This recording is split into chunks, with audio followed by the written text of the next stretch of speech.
The city was old, its stone buildings weathered by rain and time. On Sunday mornings, a few parishioners shuffled into churches that were far too large for the small clusters of gray heads that filled the pews. The city had once been alive with bells, processions, incense, and now the churches stood as faint echoes of a Catholic culture that had thinned. Father Anthony was in his 50s, weary from running 9 parishes that had been consolidated under his care. Every week was the same.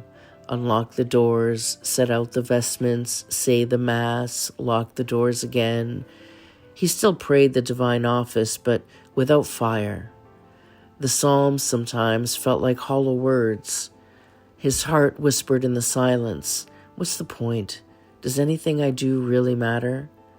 And he was not a bad priest. He was dutiful, polite, dependable. But in this season of spiritual desolation, he felt like he was merely surviving. Each phone call was another task, another box to check. He carried on, barely believing his small offerings could change anything. Meanwhile, across town, Claire sat alone in her apartment. She was an intellectual, sharp-minded, well-read, who had once mocked the very church she was now quietly drawn back toward. Her shelves still carried books that derided faith. Her memories still held the laughter of clever arguments she had once made against it all. But inside, something had shifted. A hunger gnawed. An emptiness grew unbearable. She began whispering awkward prayers, embarrassed at herself. One night, in a moment of desperation, she prayed, "Lord, if you are real, give me a sign. Show me the way back." And the next morning, she looked at her phone. There was a parish number she had dialed days before, a half-hearted inquiry about whether she should simply come back. She had left a message but had heard nothing. And in that moment, she prayed again, "Please, Lord, I need to know." And her phone, it lit up, and the screen read, "Father Anthony." She froze, tears rising unbidden. It was the sign. She answered, voice trembling. On the other end, Father Anthony heard nothing unusual, just another caller. Claire asked her hesitant questions. Was she still welcome at Mass? Did she need to be rebaptized? Did she have to re-register? He answered kindly, matter-of-factly, "Of course you're welcome. Mass is at 10. No, you don't need another baptism. Just come home. We're never letting you go again." His words were plain and sweet, but to her, they were thunder. She hung up weeping. That ordinary call became the hinge of her life. From that Sunday onward, Claire returned.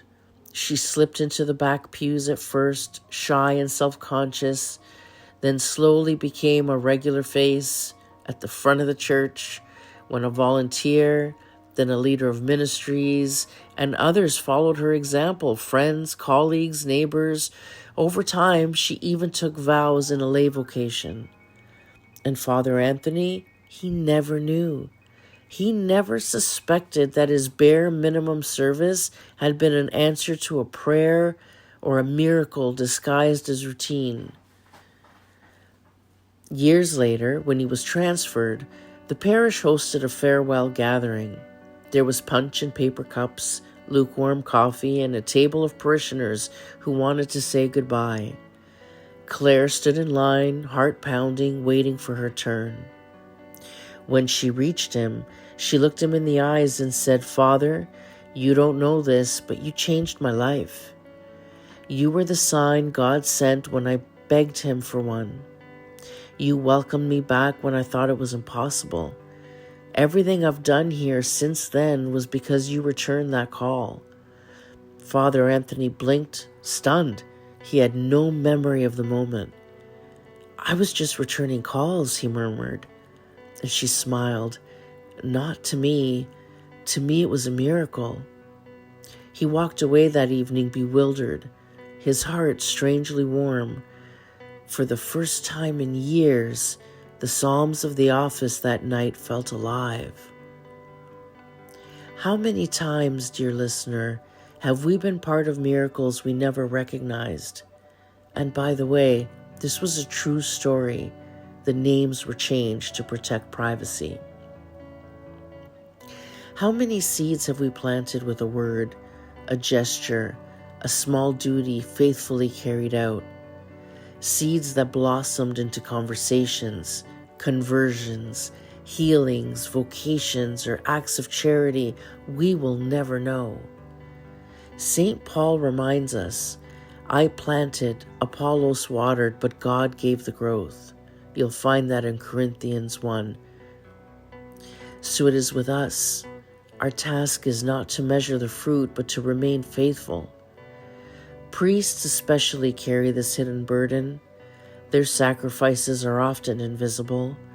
Their loneliness, their fatigue, their doubt, all of it is borne in silence, even as their smallest acts become the instruments of grace.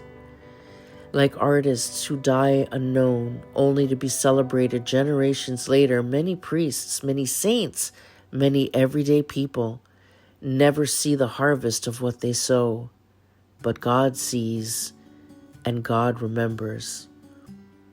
So tonight as you rest, remember, even in your smallest offerings, your ordinary faithfulness, the Holy Spirit may be using you in ways you will never know. You may be the quiet miracle in someone else's life, the answer to a prayer whispered in desperation.